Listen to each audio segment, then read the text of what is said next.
அனைவருக்கும் வணக்கம். அன்பு மாணவ செல்வங்களே, எல்லாரும் நல்லா இருக்கீங்களா? நான் தான் கார்த்திகா, தமிழ்துறை உதவி பேராசிரியர், ஏடிஎம் மகளிர் கல்லூரி தன்னாட்சி நாகப்பட்டினம்.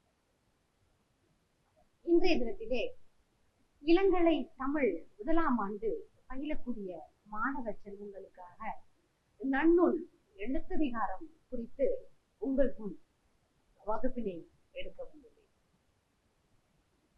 இந்த நன்னூல் பற்றிய அறிமுகம் நம் அனைவருக்குமே தெரிந்த ஒன்று. இந்த நூலை பற்றிய அறிமுகத்தை ஒரு ஆசிரியர் என்ற முறையில் உங்களுக்கு நான் கூற விளைகின்றேன். பரந்து காணப்பெறும் இவ்வுலகத்தில் நிறைந்திருக்கும் புற இருளை நீக்கி பொருட்களை கண்ணுக்கு புலப்படுமாறு விளங்கச் செய்பவன் கதிரவன். கதிரவன் என்றால் யார்? சூரியன்.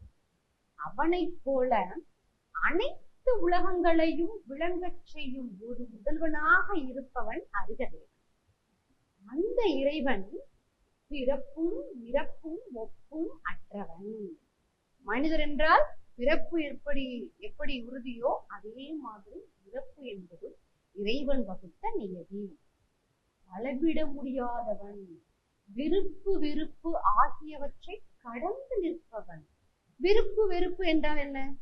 நமக்கெல்லாம் ஒரு செயல் பிடித்தது என்றால் அது நம்முடைய பெற்றோர் தாய் தந்தையர் வாங்கி தரல அப்படின்னா அதை நம்ம எப்படியாச்சும் பிடிவாதம் செய்து வாங்கிடுவோம். அதுதான் விருப்பு. நமக்கு ஒருத்தங்களை பிடிக்கல அப்படின்னா எப்படியாவது அவங்கள குறை சொல்லி நம்ம குடும்பத்தில இருந்தோ நம்ம வாழ்க்கையில இருந்தோ வெறுத்து ஒதுக்குவோம். அதுக்கு பேரு வெறுப்பு. இதெல்லாம் இல்லாதவன் தான் இறைவன். இறைவனுக்கு நல்லவர் தீயவர் என்ற பாகுபாடு எல்லாம் கிடையாது. அளவிட முடியாதவன், விருப்பு வெறுப்பு ஆகியவற்றை கடந்து நிற்பவன், அவன்தான் இறைவன். அறிவையே தனது உடம்பாக கொண்ட இறைவன் உலகத்து உயிர்களின் மனதிருள் நீங்கும்படியாக அறம், பொருள், இன்பம், வீடு ஆகிய 4 பொருட்களை தன் அருளால் தோன்றிய 18 மொழிகளின் வாயிலாக வெளிப்படுத்துகிறார். அறிவையே தனது உடம்பாக கொண்ட இறைவன். உலகத்தில் உள்ள உயிர்கள் எல்லாம் யார்?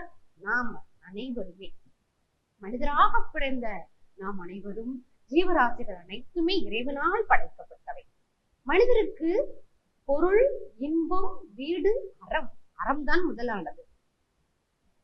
தோன்றிய 18 மொழிகளின் வாயிலாக வெளிப்படுத்தினான் இறைவன். அவற்றுள் தமிழ் மொழியும் ஒன்று. அந்த தமிழ் மொழியில நாம் எல்லாம் வாழ்க்கையை வாழ்ந்து கொண்டிருக்கின்றோம். அந்த வாழ்க்கையானது எப்படி தோன்றியிருக்க வேண்டும் என்பது இறைவன் வகுத்த விதி. தமிழ் உலகில் இலக்கியம் தோன்றிய பின்னால் தான் இலக்கணம் தோன்றியிருக்க வேண்டும், இலக்கணம் தோன்றியிருக்கும் என்பதே உண்மையான விதி. இந்த நன்னூலின் தோற்றம் எப்படி இருக்கு? இந்த நூலோட தோற்றம் அப்படின்னு பார்த்தோம்னா 4 எல்லைகளுக்கு உட்பட்ட நிலத்தில் வழங்கப்பட்டு வருகிறது நம் தமிழ் மொழி. எழுத்து முதலான 5 இலக்கணங்களை உடையது. இம்மொழியின் இயல்பை எளியவர்களும் அறிந்து கொள்ளும் பொருட்டு நூலாக வேண்டும். அதாவது இந்த தமிழ் மொழியோட இயல்பை ஏழை எளிய மக்களும், ஏழை எளிய மக்களுக்கு தமிழ் மொழியை புரிந்து கொள்வது என்ன கடினமா? இல்லை. கல்வி அறிவில் பின்தங்கிய மக்களும் புரிந்து கொள்ள வேண்டும், அவர்களுக்கும் எளிமையான முறையில் தெரிந்து கொள்ள வேண்டும் என்ற உயர்ந்த நோக்கில் சீயகங்கன் என்ற குறுநில மன்னன் இந்த நன்னூலை படைக்க விரும்பினான். இந்த சீயகங்கன்னா யாரு? இந்த சீயகங்கனை பற்றி ஒரு குறிப்பை உங்களிடம் நான் கூறுகிறேன். கங்க நாட்டை ஆண்ட குறுநில மன்னன் தான் அந்த சீயகங்கன். பெரிய நில உலகத்தை தன்னுடையதாக்கி கொண்டவர். பெரிய நில உலகத்தை நல்லா புரிஞ்சுங்க செல்வங்களே, பெரிய நில உலகத்தை தன்னுடையதாக்கி கொண்டவர். தன் யானைகளை திசைதோறும் நிறுத்திய வெற்றி உடையவர். வடக்கு, கிழக்கு, மேற்கு, தெற்கு என்று ஒரு திசை மட்டுமல்ல, 4 திசைகளும் திசைதோறும் தன்னுடைய யானைகளை நிறுத்திய வெற்றி உடையவர். வீரக்கழலை அணிந்தவன். வீரக்கழல் சங்க காலத்திலையும் சரி, அதற்கு பின் வந்த காலங்களிலும் சரி, மகளிரும் ஆடவரும் காலில் கடல்கள் எழுந்திருப்பாங்க. நாம இப்ப காலில் இருந்து கொலுசு அப்படின்னு சொல்றோமா, அது மாதிரி முந்தைய காலத்தில் ஆடவர்களும் பெண்களும் அணிந்திருப்பாங்க. அதில் வெற்றி பெற்ற ஒரு மன்னன் காலில் களல் அறியக்கூடிய ஒரு பண்பு இருக்கு. அதை வீரக்கழல் அணிந்தவன், ஒரு களத்தில் 1000 பேரை வெற்றி கொண்டவனுக்கு பாடப்படுவது பரணி என்று நீங்கள் அறிந்திருப்பீர்கள். அந்த வகையிலே பல வீரர்களை வெற்றி கொண்டு வீரக்கழலை அணிந்தவன் இந்த சீயகங்கன். வெண்கொற்ற குடை கீழ் ஆட்சி புரிபவன். வெண்கொற்ற குடை என்றால் என்ன? வெண்கொற்ற கொடை என்பது ஒரு மன்னன் வருகிறான் என்றால் அவனை குடை சூழ்ந்து வருவார்கள். கொடை பிடிச்சு பின்னாடி வருவாங்க, பார்த்திருக்கீங்களா? சிலப்பதிகாரத்தின் கதை சொல்றோமே நம்ம, அதுதான் வெண்கொற்ற கொடை. மேகம் போல் கொடுக்கும், அளவின்றி கொடுக்கும் வல்லன்மை கொண்டவன். மேகம் என்ன நமக்கெல்லாம் தரும்? மழை.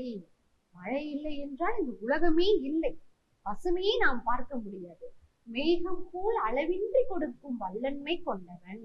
மேகம் எப்படி பாரபட்சம் பார்க்காமல் வாழ்கின்ற மக்கள் அனைவருக்கும் சமமான மழை நீரை தருகின்றதோ, அதே போல் அளவின்றி கொடுக்கும் ஏழை எளிய மக்களுக்கு தன்னால் இயன்ற உதவியை செய்ய வல்லவன் இந்த சீயகங்கன். வளையா செங்கோலை ஏந்தியவன். வளையா செங்கோல் என்றால் என்ன? தன் ஆட்சி சிறப்பு. செங்கோல் ஏந்திய பெருமான் என்று சொல்லும் போது அவருடைய சிறுக்கு அங்கே தென்படுகிறது. நூல்களை ஆராய்வதை பொழுதுபோக்காக கொண்டவர். நம்முடைய பொழுதுபோக்கு என்ன? இன்றைய சூழலில் கைபேசியை நாம் அழுத்திக் கொண்டே நாம் காலத்தை கடந்து கொண்டிருக்கின்றோம். அது மிகவும் தவறான ஒன்று. நூல்களை ஆராய்வதை பொழுதுபோக்காக கொண்டவன் சீயகங்கன். சனகாபுரத்தில் வாழ்ந்த சன்மதி முனிவரின் மகன். சனகாபுரத்தில் வாழ்ந்த சன்மதி முனிவருடைய மகன் ஒரு இலக்கண நூலை தொகுத்தும் வகுத்தும் விரித்தும் தரும்படியாக பவனந்தி முனிவரிடம் வேண்டியவன். எனக்கு ஒரு ஆசை, அதை நீங்க நிறைவேற்றுங்க அப்படின்னு சொல்லிட்டு நன்னூலின் ஆசிரியர் பவனந்தி முனிவரிடம் வேண்டினார். எப்படி? தொகுத்தும் வகுத்தும் விரித்தும் தாருங்கள், ஏழை எளிய மக்களுக்கும் புரியும் வண்ணம் ஒரு இலக்கண நூலை எனக்கு எழுதித்தாங்க அப்படின்னு சீயகங்கன் பவனந்தி முனிவரிடம் வேண்டினார். அதற்கு பிறகுதான் நாமெல்லாம் இங்கு கற்று உணரக்கூடிய இந்த நன்னூலானது நமக்கு கிடைத்தது. அதிலே பாயிரம் குறித்து பார்ப்போம். பாயிரம் என்றால் என்ன? பாயிரம் எனும் சொல்லுக்கு பறந்து பட்டது என்பது பொருளாகும். பறந்து பட்டது, இந்த உலகம் எப்பேற்பட்டது? இந்த உலகமானது விரிந்த கடல் போன்றது. இந்த மிகப்பெரிய உலகத்தில் மக்கள் ஏராளம், விலங்குகள் ஏராளம், பறவை இனங்கள், தாவரங்கள் ஏராளம். இந்த பாயிரம் எனும் சொல்லுக்கு பறந்துபட்டது என்பது பொருளாகும். நூலின் வரலாற்றை விளங்க உரைப்பதாகும். இந்த பாயிரத்தை முன்னுரை என்றும் கூறலாம். ஒருவரை இன்னார் என காட்டும் முகம் போல இது நூற்பொருளை அறிய உதவும்.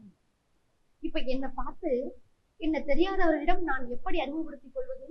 என் பெயர் கார்த்திகா, நான் தமிழ்துறை உதவி பேராசிரியராக ஏடிஎம் கல்லூரியில் பணியாற்றி வருகின்றேன். இதுதான் என்னை பற்றி தெரியாதவரிடம் நான் என்னை அறிமுகப்படுத்திக் கொள்ளும் விதம். அப்படி ஒரு நூலுக்கு பாயிரம் என்பது அந்த நூலில் என்ன சிறப்பு என்பதை முன்கூட்டியே அறிமுகப்படுத்தும் விதமாக அமைந்திருக்கும். இதை முன்னுரை என்றும் கூறலாம். அப்ப ஒருவரை எப்படி முகம் காட்டுவது போல இந்த நூலுக்கு பாயிரம் என்பது இன்னொரு முகம் போல உள்ளது, அப்படி ஆசிரியர் குறிப்பிட்டுள்ளார். இந்த பாயிரத்தின் வகைகள் எத்தனை? பாயிரம் என்பது பொது பாயிரம், சிறப்பு பாயிரம் என்று இருபாற்று. இது நூற்பா. என்ன சொல்லுங்க? பாயிரம் பொது, சிறப்பு என இருபாற்றே. பாயிரம் பொது பாயிரம், சிறப்பு பாயிரம் என இருவகைப்படும். பாயிரத்தின் பெயரு பெயர்கள். இந்த பாயிரத்தை என்னென்ன பெயர்கள் எல்லாம் அழைப்பாங்க? முகவுரை, பதிகம், அணிந்துரை, நூன்முகம், புறவுரை, தந்துரை, புனைந்துரை, பாயிரம் என்று 7 வகைப்படும். முகவுரை, பதிகம், அணிந்துரை, நூன்முகம், புறவுரை, தந்துரை, புனைந்துரை, பாயிரம் என்று 7 வகைப்படும். பாயிரத்தின் வேறு பெயர்கள் 7. ஒவ்வொரு பெயர்களையும் நாம் கொஞ்சம் விரிவாக பார்ப்போம். முகவுரை. இன்றியமையாமை கருதி நூலின் தொடக்கத்தில் உரைக்கப் பெறுவது முகவுரை ஆகும். எப்படி நாம் ஒரு கட்டுரையை எழுதும் பொழுது முதலில் முன்னுரை கொடுப்போம். அந்த முன்னுரையில் என்ன இருக்கும்? நாம் கட்டுரையில் எதை பற்றி கூற இருக்கின்றோமோ அதை பற்றி ஒரு முன் கட்டமைப்பு இருக்கும். அதுதான் இந்த முகவுரை என்பது. இந்த நூலில் நாம் என்ன சொல்ல விளைகின்றோமோ அந்த அந்த கருத்தை மையமாக முதலிலேயே குறிப்பிடுவது. இதுதான் நூலுக்கு முகவுரை. பதிகம். அடுத்த பெயர் பதிகம். பொதுப்பாயிரத்தின் 5 கூறுகளையும் சிறப்பு பாயிரத்தின் 11 கூறுகளையும் தொகுத்து சொல்வது பதிகம். இந்த பொதுப்பாயிரம் சிறப்பு பாயிரத்துக்கு கூறுகள் உண்டு. அந்த பொதுப்பாயிரத்திற்கு 5 கூறுகளும் சிறப்பு பாயிரத்திற்கு 11 கூறுகளையும் தொகுத்து சொல்வதற்கு பெயர் பதிகம். அணிந்துரை. நூலின் பெருமை முதலியவற்றை அழகுபடுத்தி கூறுவது அணிந்துரை. ஒரு பெண்ணுக்கு அழகு இதெல்லாம் நாம் சொல்லுவோம். முக அழகு, உடை அழகு, நடை அழகு கிடையாது. அறிவு, அறிவார்ந்த செருக்கு இருக்க வேண்டும். கல்வியில் புலமை இருக்க வேண்டும். பேச்சினில் தெளிவு இருத்தல் வேண்டும். இதுதான் அழகு. ஒரு நூலுக்கு அணிந்துரை என்பது நூலின் பெருமை முதலியவற்றை அழகுபடுத்தி கூறுவது. அந்த நூலுக்கு என்ன பெருமை அதை சொல்வது அணிந்துரை. நூல் முகம். முகவுரை போல நூலின் முகத்தில் உரைக்க பெறுவது. எப்படி முகவுரை இருக்கிறதோ அதே போன்று நூலின் முகத்தில் உரைக்க பெறுவது நூல் முகம். புறவுரை. நூல் கூறுகின்ற பொருள் அல்லாதவற்றை புறத்தே கூறுவது புறவுரை. ஒரு நூலுக்கு பின்னால் நாம் துணிநூறு பட்டியல் கொடுப்போம். அப்ப அந்த துணிநூறு பட்டியல் நாம் எதற்காக குடிக்கிறோம் அப்படி என்றால், இந்த நூலை நாம் எழுதுவதற்கு உறுதுணையாக இருந்த மற்றொரு நூல்கள் அதை படித்து தெரிந்து அதில் இல்லாத பிறவற்றை கொடுப்பதுதான் ஒரு ஆசிரியரின் கடமை. அப்படி புறவுரை என்றால் நூல் கூறுகின்ற பொருள் அல்லாதவற்றை, இதன் நன்னூலிலே இல்லாத சிலவற்றை நூல் தந்ததே ஆனால் அதற்கு புறவுரை என்று பொருள். தந்துரை. நூலின் சொல்லாதவற்றை பிறர் தந்து உரைப்பது தந்துரை. இந்த நூலில் ஆசிரியரால் சொல்லப்பட்ட கருத்துக்கள் இவை மட்டும்தான் என்ற பொழுதில் இதில் கூறாத கருத்துக்கள் பலவற்றை கொண்டு வந்து சேர்ப்பது தந்துரை ஆகும். புனைந்துரை. நூல் கூறாதவற்றை புனைந்துரைத்து சிறப்பிப்பது.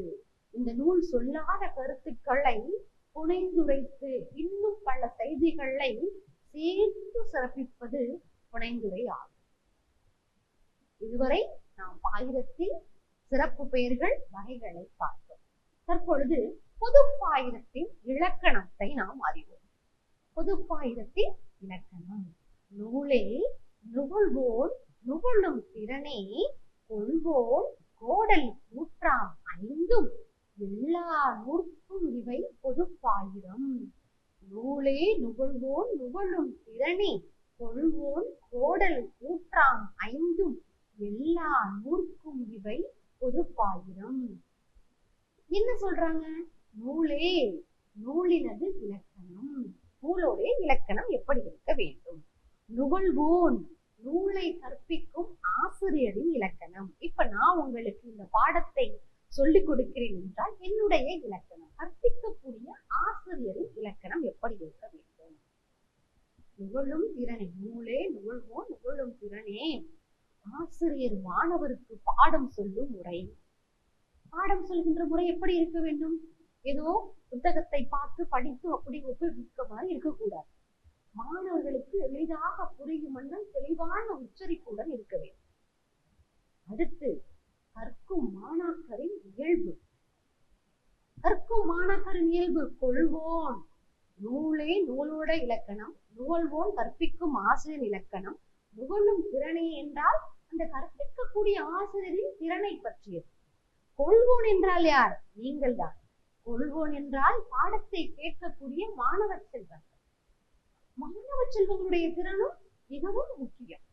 கோடல் கூற்றாம் 5ம், மாணவர் பாடம் கேட்கும் முறை ஆகிய 5ஐயும் கூறுவது பொதுப்பாயிரம். புரிகின்றதா? நூலுடைய இலக்கணம், நூலை கற்பிக்கும் ஆசிரியரின் இலக்கணம், ஆசிரியர் மாணவருக்கு பாடம் சொல்லும் முறை, கற்கும் மாணாக்கரின் இயல்பு, மாணவர் பாடம் கேட்கும் முறை ஆகிய ஐந்தையும் கூறுவது பொதுப்பாயிரம். திரும்பவும் சொல்வோமா? நூலே நுகழ்வோன் நுகழும் திறனே கொள்வோன் கோடல் கூட்டாம் ஐந்தும் எல்லா நூற்கும் இவை பொதுப்பாயிரம். நூல். நூல் என்றால் என்ன? புத்தக வடிவில் இருப்பது நூல். நூலும் புத்தகம் என்றால் ஒன்றுதான். நூல் என்பது பொதுவாக எல்லா வகை இலக்கண இலக்கியங்களையும் உணர்த்தும் பொது சொல் ஆகும். ஆயினும் இவ்விடத்தில் நூல் என்பது இலக்கண நூலையே சிறப்பாக சுட்டுகிறது. இந்த இடத்தில் நூல் என்பது எதை கூறுகிறது? இலக்கண நூலையே சுற்றுகிறது. நூலின் இலக்கணம். அந்த நூலானது எப்படி இருக்கிறது? நூலின் இயல்பே நுவலின் ஓர் இரு பாயிரம் தோற்றி மும்மையின் ஒன்றாய் நாற்பொருள் பயத்தோடு எழுமதம் தழுவி ஐயிரு குற்றமும் அகற்றி அம்மாட்சியோடு எந்நான்கு உத்தியின் ஓட்டு படலம் என்னும் உறுப்பினில் சூத்திரம் காந்திகை விருத்தியாகும் விகற்ப நடை பெருமை. இது நூலின் இலக்கணம் குறித்த நூற்பா.